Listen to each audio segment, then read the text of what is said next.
Congresswoman, I want to shift now to the shooting in Colorado Springs, Colorado over the holiday. 3 people dead, 9 injured.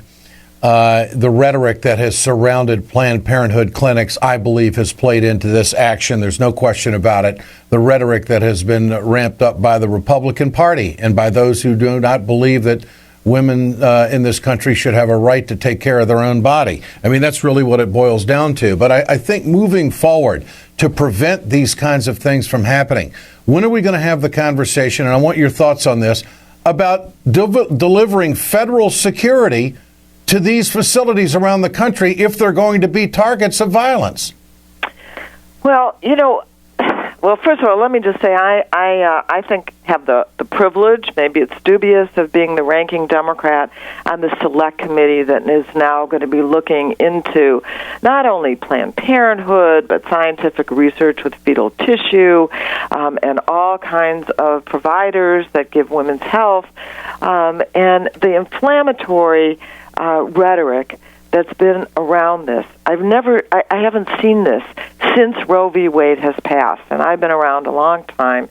And there's no question in my mind that this attack on women's health, women's reproductive rights, has been a problem. I haven't really thought about or talked to these clinics, because it's not just Planned Parenthood that they're after, about the idea of some kind of federal law enforcement having a presence there. One thing we don't want to do is have all kinds of weapons and make these look like they're so guarded that women are afraid to go there.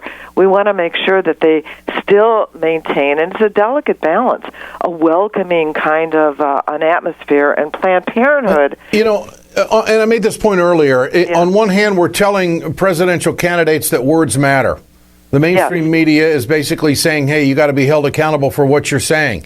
Yet on the other hand, when all this rhetoric is surrounding shutting down the government, not getting a budget unless we defund Planned Parenthood, I mean, these are radical things that, I believe inspire people to do radical things and violent things. But I don't hear any of the Republicans saying, maybe we better tone it down. I don't hear that. No, I don't hear that either. I heard Cecile Richards this morning talking about how, yes, they do have security. They feel that women are still feeling comfortable all weekend. Women did go to Planned Parenthood clinics, so certainly we want to look at that. But you're right. You're absolutely right that this is a constitutional right to abortion, but mostly 97% of what Planned Parenthood does is preventive services, primary care, women going for family planning, that they're not really for that either. They've zeroed out Title X, which is family planning funding, in their budget. They've cut back on